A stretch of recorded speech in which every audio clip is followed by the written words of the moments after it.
Yes, how are we all? I hope all is well. My name is Sachin, and this is the Total Cricket Podcast, episode 9. Today we have a big podcast, a lot of news to get through, so let's get right into it. And we're going to start with the biggest news in cricket today. I talked about how Angelo Matthews stepped down from the captaincy yesterday. Well, today we have news about who his replacements will be.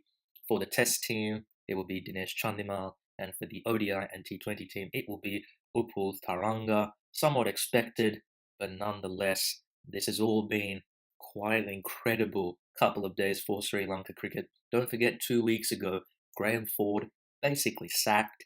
Nick Pope, as a fielding coach, becomes the interim coach, and now we have Angelo Matthews, who has been the captain for 4 years. Now he has stepped down, and we have two new captains. This is more instability for Sri Lanka cricket, completely not what the doctor ordered.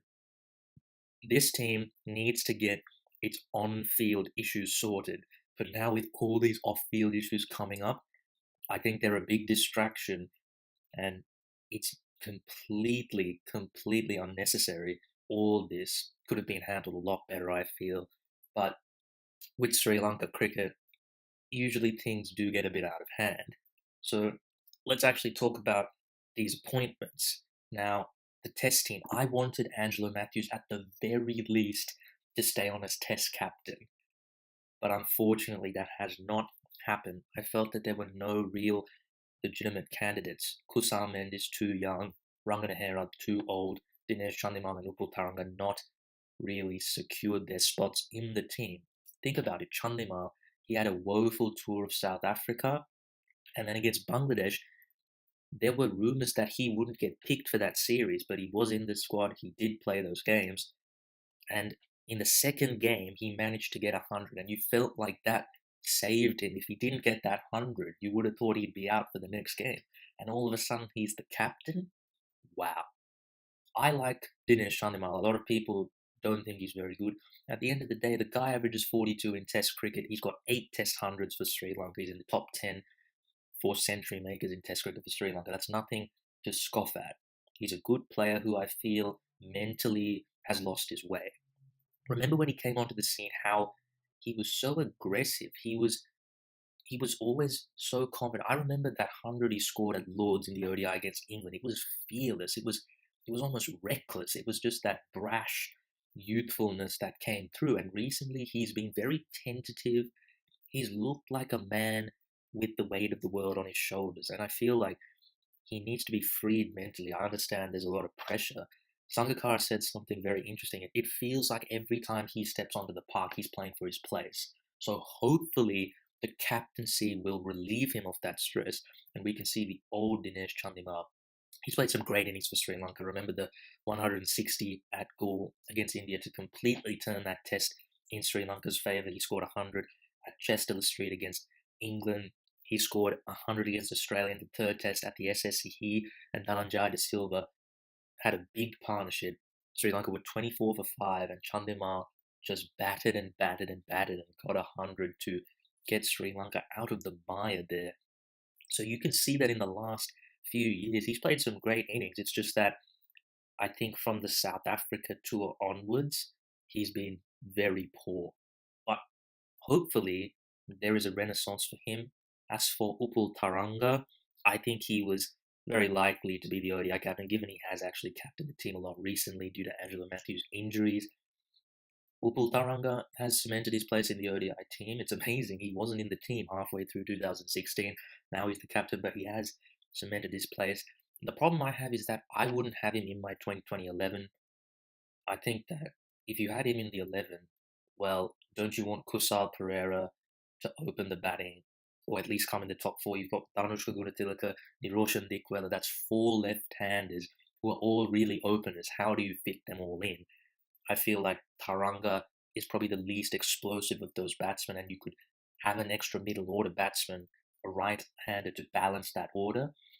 And if you look at Taranga's 2020 record, anyway, his strike rate is under 120 and his average is below 15.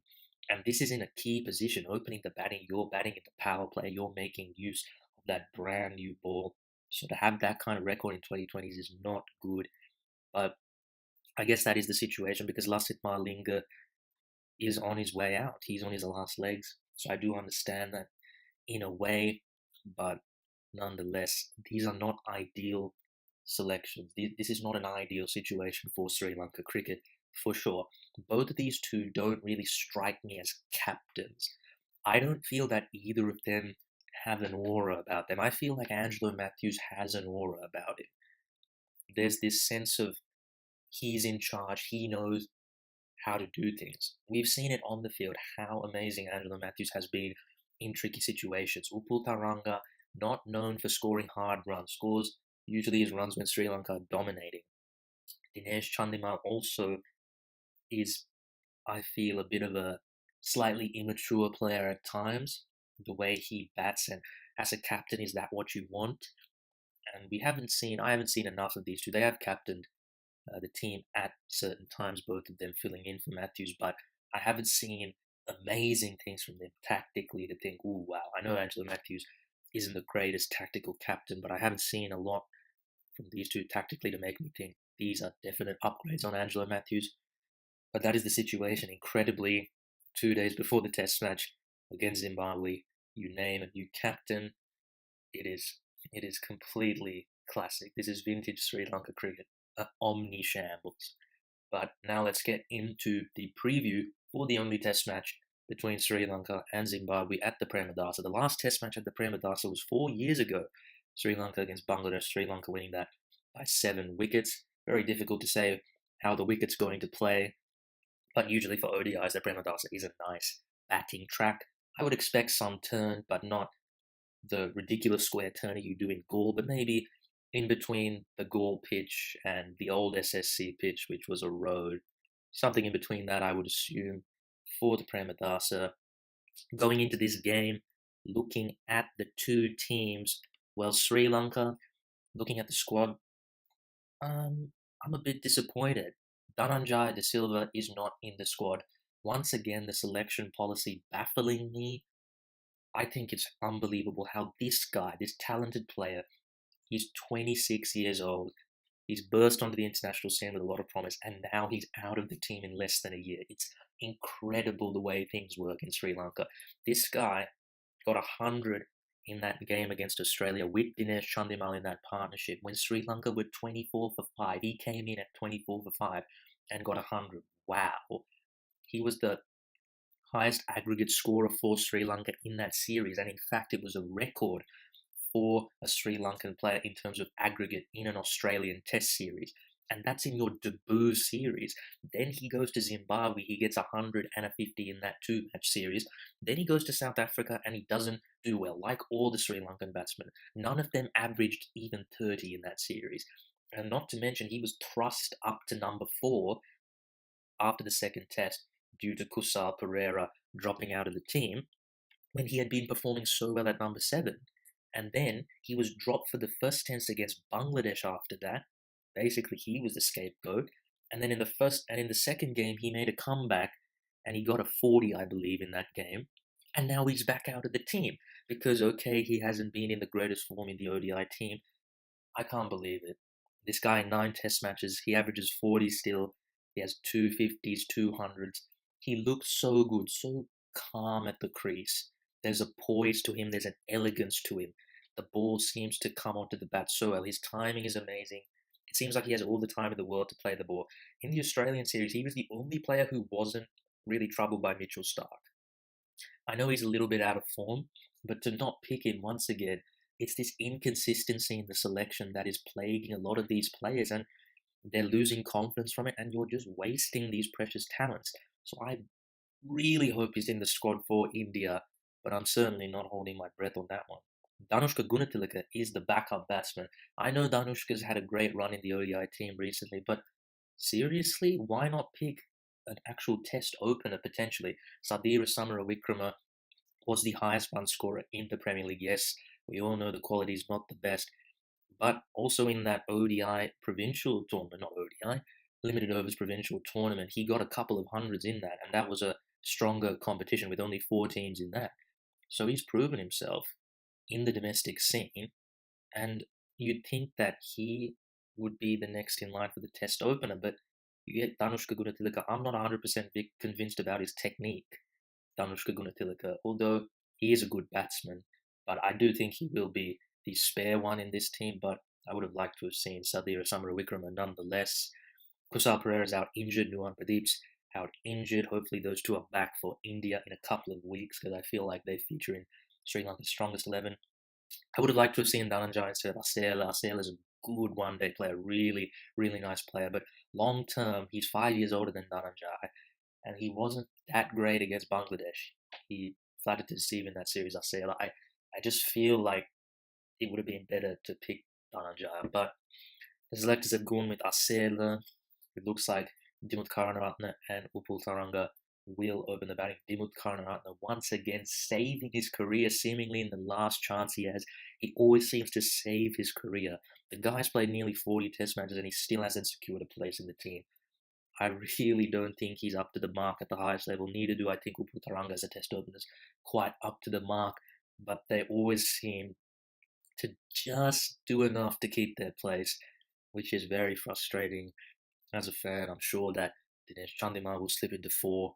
Iqbal will take the gloves at 7. It'll be interesting to see how Angelo Matthews bats without the captaincy. His test record recently has been very poor. He averages 28 in his last 13 test matches after an amazing purple patch that he had at the beginning of his captaincy. So hopefully some of the pressure is relieved from him because I can understand he's been under a lot of stress. He's had players retiring, he's had injuries, even his own injuries to deal with. He's had the board to deal with. He came out and said in that press conference that he had been thinking of giving up the captaincy at several times.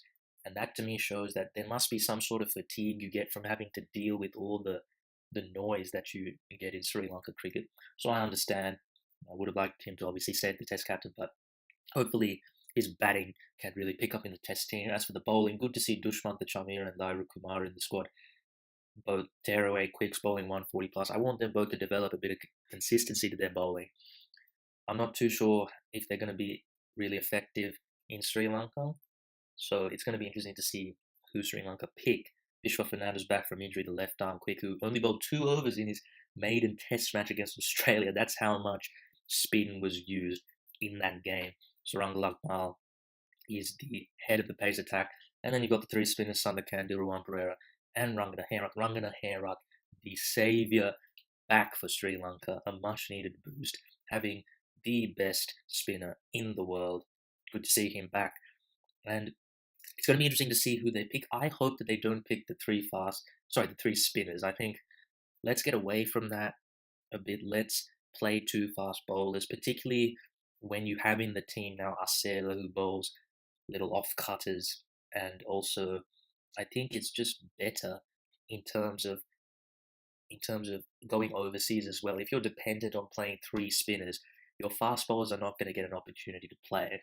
So I hope there's a little bit in the pitch. I don't think it's going to be a square turner that would make them play 3 spinners, but hopefully there's a little bit of the pitch that means they play 2 fast bowlers. It'll be interesting to see who they pick as the fast bowler. I don't know who they should go with, to be honest. Either one of those 3, other than Suranga Lakmal, obviously who's in the team you could pick. And then if I had to pick 2 spinners, I'd go with Herat and Sandakan. Give Sandakan a chance. Herat is 39, Dilruwan Pereira is 36. Now, I know Dilruwan Pereira adds a bit to the batting. He's a solid number 8. But you can't have 2 old spinners just playing. I feel in a game against Zimbabwe at home, experiment with Sandakan, throw him in there. But I have a feeling the selectors are going to go with Dilruwan. Once again, the inconsistency in the selection of Sandakan. Give him a chance. Give him a chance to do what he can do. It's very, very frustrating to see that. But anyway, on to Zimbabwe. And boy, after what we've seen for Zimbabwe already in this series, this game almost seems like a bonus to me. It's like, it doesn't really matter what happens. This has already been a very successful tour for Zimbabwe. They haven't had a lot of Test cricket recently. In fact, their last Test matches were against Sri Lanka at home. They lost the series 2-0, although the first game they were a couple of overs from actually drawing the game. They weren't thoroughly beaten by any means, although Sri Lanka didn't have Angelo Matthews or Dinesh Chandimal in that series. So I think for Zimbabwe, with all the confidence they have, I think maybe not win the game, but certainly they could push for a draw because I don't feel like their bowling has the capability to take 20 wickets in a test match. But certainly a draw is by no means out of the possibility for Zimbabwe. Just looking at Zimbabwe's squad, the only player who was a mainstay in that ODI team who is not a part of the test squad is Solomon Mire. So there is a question over who will open the batting with Hamilton Masakadza. It would appear to me that maybe Regis Chakabva would be that man. He's a wicket keeper and he hasn't opened the batting much in Test cricket, but I feel like given he's been drafted into the squad and he's the only batsman who was not in the ODI team who was in the Test squad, I would think that he would open the batting. PJ Moore being the wicket keeper, and then also the only other change to the ODI team I would see is that they would have to play an extra bowler. So I'm assuming that they have a bit of a situation here with the team. I don't know how they're going to go in terms of the balance of the team because they're going to have to drop someone. Is it going to be Malcolm Waller who drops out? He does bowl some handy off spinners, but they're going to have to drop one of the batsmen, and I doubt it's going to be Irvine Williams or Raza. So that is going to be interesting to see. Is it Muzakanda who misses out? I'm not too sure about that, but I'm assuming that another fast bowler would come into the team, and my feeling would be that it would be Mumba, Tirapano, and Mpofu, or perhaps actually Tendai Chitara. Actually, Tendai Chitara might be the man. So I think it would be one of those four would miss out. But yes, Zimbabwe, I assume, will play three fast bowlers and Graham Creamer, and then you have Sikandar Raza and Sean Williams with their part-time spin. Add some nice balance to the team. For Zimbabwe, that bowling attack to me doesn't look like it's going to get 20 wickets. Graham Creamer is going to get through a lot of work. Expect him to bowl upwards of 30, 40 overs in the first innings, particularly, I would say. For Zimbabwe, I think it's their batting that's going to be key. If they can win the toss, because in both the test matches in Zimbabwe against Sri Lanka, they didn't win the toss and they had to chase. If they can win the toss and bat first, put Sri Lanka under a bit of pressure, make sure that Ranganaherath can't bowl in the fourth innings, that'll be a big boost to them. The toss is going to be very crucial in this one. If Zimbabwe can bat first, get a decent total on the board, they can force a draw potentially. Or, incredibly perhaps, in your wildest imaginations, you could say they could win the game, but I'm not sure if they do have the bowling firepower too. But perhaps the surface may deteriorate and help them. Who knows? Because we did see Sikandar Raza run through Sri Lanka on a pitch that offered a lot. So you do never know, although I am not so sure about Zimbabwe's chances to draw. But then again, you can't count them out. They've been excellent on this tour.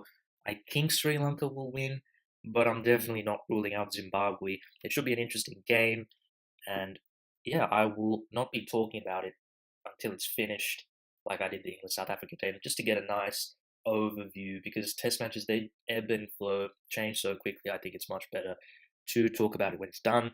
The next test match that will be happening on Friday is England versus South Africa at Nottingham, the second game, and this is going to be very interesting. Guess who is back? The man, Faf du Plessis. He has a great record as captain. He's had 11 games as captain. He's won 7, he's drawn 3, he's only lost 1, and that was a day-night test. So he has not lost a test played in normal test conditions. He averages a whopping 57 as captain as well, so it has certainly not affected his batting.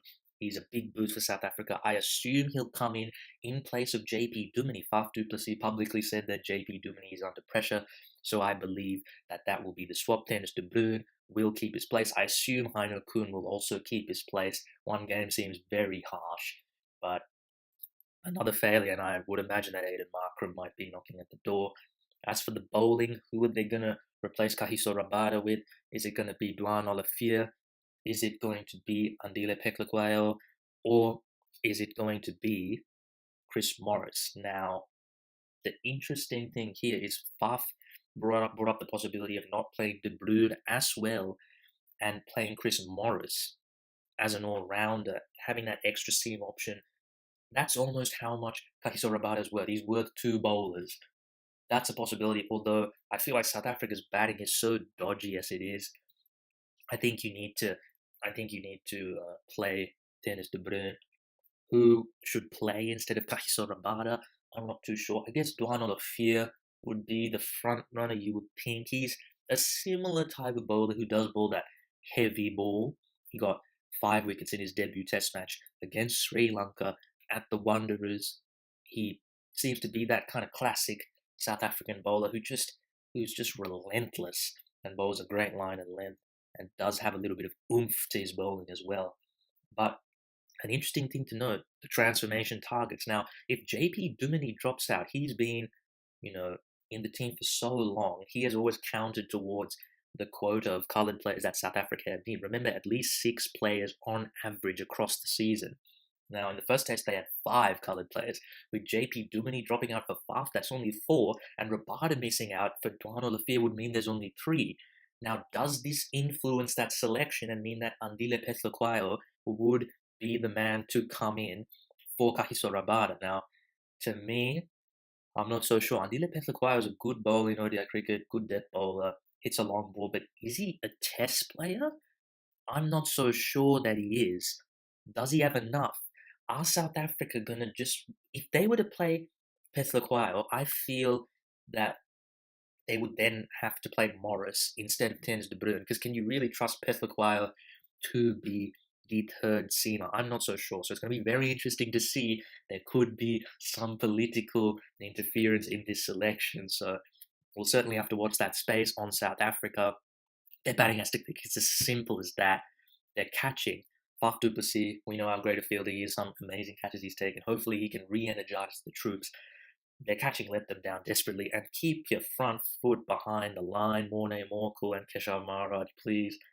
But that is the biggest thing for South Africa. Those are the things that they're usually amazing at. But obviously the batting is certainly a problem. They need hundreds, and hopefully Faf du Plessis can lead from the front. A big talking point is that a lot of people saying that Quinton de Kock should come up the order. Now, in my opinion, he should stay at number 7. This guy averages nearly 50 in Test match cricket. I think he's doing just fine. For me, if it ain't broke, don't fix it. There's a few reasons, though, why I think he should stay there. Number one is that if you're batting first, he's going to come in towards the end of the day. The bowlers are in their second, third spell. They're tiring. The ball might be a little bit older. It's not doing much. He can just murder you in the space of an hour. He can change a game. If you bring him up the order against the newer bowler balls, the fresher, it might be a little bit harder for him. But also batting at number 7 means that he's a good enough batsman to play that second new ball. If he's still in at the second new ball, you trust him to be able to play that. And also, it can have the opposite effect whereby if you don't bowl particularly well with it, it comes onto the bat really well and you can score very quickly with it. So I like that as well. And also the fact that he's such a great counter-attacker. If you do lose a few wickets, him and Temba Bavuma seem to have a lot of great partnerships. You can counter-attack really quickly, and we saw the effect that had in the first game. If South Africa had restricted England a bit more, that could have been match-winning, that 50 from Quinton de Kock. So I think he should stay there. That's his best place. Also, he's a wicket-keeper. He's going to be tired. Imagine if you say, yeah, you're going to wicket-keep for 100 overs, and now, yeah, you come in at number 3 or 4. That is ludicrous. There's a reason why wicket-keepers don't bat that high in Test matches. He opened the batting once in the second Test match against New Zealand last year in South Africa, but it didn't seem like he wanted to do it anymore. And you can understand, Kumar Sangakkara gave up the gloves so that he could focus on his batting, because it's hard to bat in the top order in Test and wicketkeep. It's a grueling, grueling thing. So I think Quinton de Kock is fine to stay at number 7. For England in this game, it's amazing what a change of scenery can do. They had a horrific tour of Asia in the winter, 1-1 against Bangladesh, and a whopping 4-0, a caning against India. Their bowling attack looked toothless in that India series. Now coming home, their bowling attack is very penetrative. It's amazing what the home advantage does. Such a big effect in world cricket these days. I'm sure I'll talk about it in more detail in another podcast, but for England, I think they'll be very positive going into this one. For me, the biggest questions are a few individual players, almost like last summer where there were a few players who were definitely under selection cloud. I'm looking at Keaton Jennings, Gary Ballance, and probably Liam Dawson and Mark Wood. Now, Mark Wood, Chris Woakes and Jake Ball are returning to training. You would think that Chris Woakes certainly would be ahead of Mark Wood in the pecking order, so Mark Wood really has to be excellent, you would feel, to keep his spot ahead of Chris Wokes. Then you've got Liam Dawson. Is he a viable option? Because at the moment he looks like he's not good enough in either discipline. As I've said before, England have the luxury of playing a guy like him because of Stokes and Ali, their all-round ability, but I think he really needs to perform to the level that he can be considered a player in his own right, just in one suit. Whether that's batting or bowling, I'm not sure, but he needs to really deliver in at least one discipline. Then you've got Gary Palance, who was in this situation last summer. He didn't bat too badly. I thought he got a couple of starts, but he needs to go on with that. Once again, a familiar problem for him, getting trapped. LBW. I believe that he will have to get big runs. Again, Joe Root backs him to the hilt. He needs to reward that trust that Joe Root has in him. And you've got Keaton Jennings, who he played his debut test in India. He got 100, but he failed in the next game. And amazingly, he got dropped on Nord in that 100. Imagine if he had got caught then. I don't think he'd be in the team now. So he's just had one inning so far. He's had 6 innings, and only one of them has really been good. So I think there's a lot of pressure on him. Although, again, in the second innings, he fought hard, but again, got out after a start. There's pressure on him, certainly. So those 4 players definitely wants to watch for England. But again, I think they'll be confident of winning this game. South Africa have a lot of momentum to overcome in this one. Missing a guy like Rabada is a big problem. And their batting order is looking very frail. So I look forward to both these test matches coming up on Friday.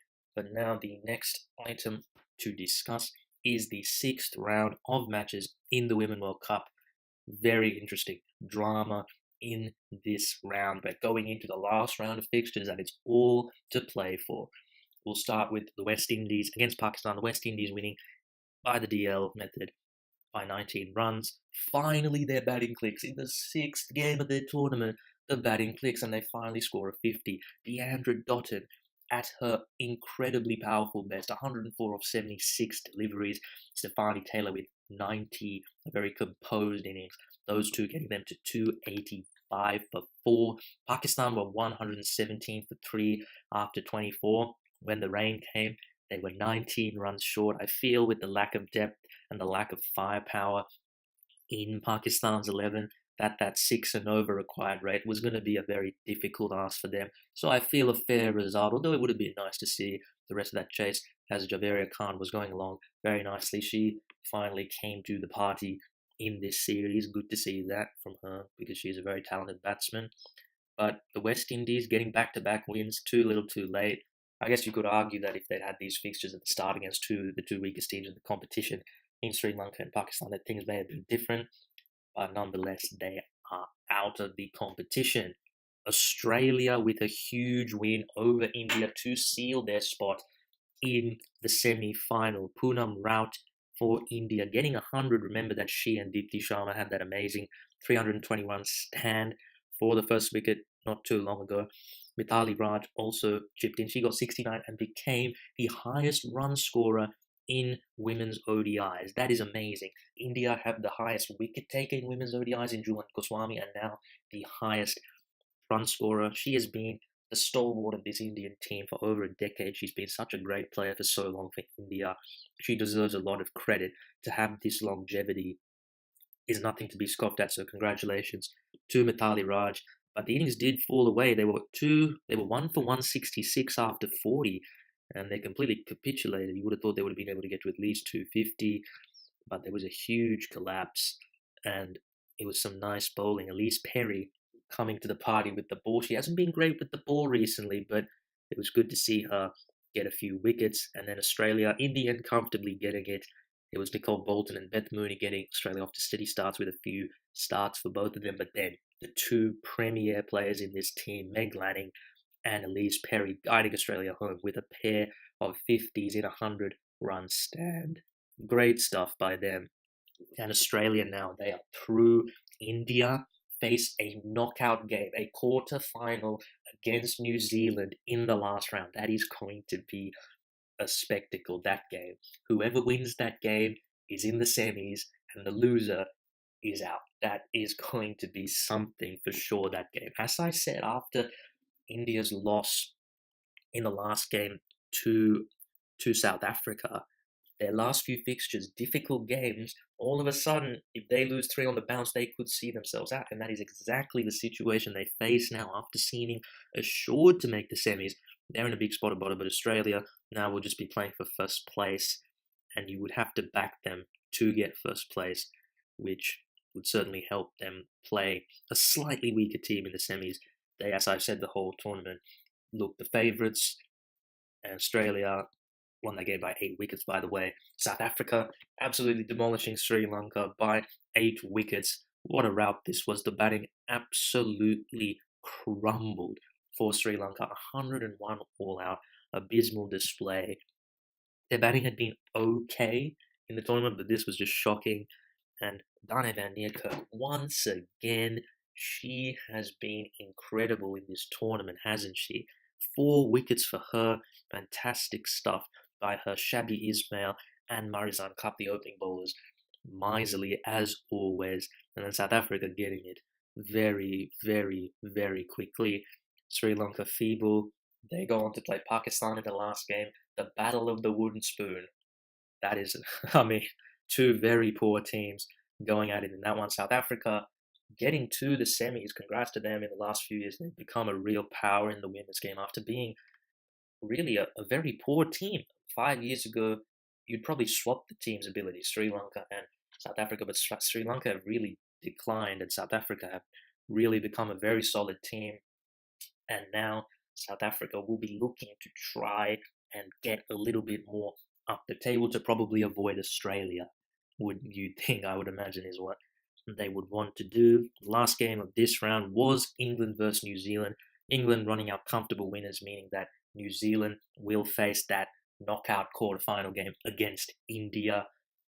That'll be very interesting. In this one, Tammy Beaumont, again, very good, 93 for her. Nat Siver with her second 100 of the tournament, 129. She got fantastic stuff from her to get England to 284. Amelia Kerr with 4 wickets, the young 16-year-old leg spinner. She is really one to watch. I'm loving watching her bowl. As always, as I've been saying, I've been going on about it, the leg spinners, they are very good weapons in the ODI game. New Zealand didn't get any 50s. Susie Bates, Amy Satterthwaite, and Katie Perkins getting starts, but not enough. Nowhere near enough against this England team. Anya Shrubsole, very nice, 2 wickets for her. And England running out comfortable winners, and they also do seal their spot in the semi-final. Just having a look at the stats for the tournament so far, Tammy Beaumont is the leading run scorer with 333. Sorry, not 333, 330. Meg Lanning, she's played 1 less game. She has 328. Nat Siver, 315. Elise Perry, 311. And Sarah Taylor rounding out the top 5 with 297. All Australian or English players proving to be very dominant so far in this tournament. As for the bowlers, Dane van Niekerk is the top wicket taker with 13. Amelia Kerr has 10. Marizan Kapp 10. Kristen Beams has 10. And Shabby Ismail also has 9. That's the top 5. Very interesting. 3 of the top 5 are leg spinners. Wow, would you believe that? Would you believe that? I've been going on about leg spinners for a long time, been a broken record since this podcast starts, and there's the proof in the pudding. In these English conditions that aren't going to offer a great amount for the spinners, we see that the leg spinners are the trump card, not the off spinners like we see in a lot of Test cricket. The leg spinners in ODI cricket are the trump card, and teams really need to be looking at that and grooming leg spinners because they are certainly the biggest weapon in ODI cricket, both in the men's and the women's game, it appears. So that wraps it up for the 6th round of the Women's World Cup. It'll be very interesting to see what happens in the last round. As I said, India and New Zealand playing in a virtual quarterfinal. Australia, South Africa, and England already through to the semis. But now to wrap up the podcast, just a few news stories. And to start off, I didn't talk about this yesterday, but thought it was interesting nonetheless. Lonwabo Tsotsobe, yes, remember him, the South African fast bowler. He's been banned for 8 years, effectively ending his career for his role in the match-fixing saga in the 2014-15 Ram Slam 2020 tournament in South Africa. Not a great thing to see always. with this spot fixing stuff. I'm sure I'll talk about spot fixing more in a later podcast, a very complex and controversial topic.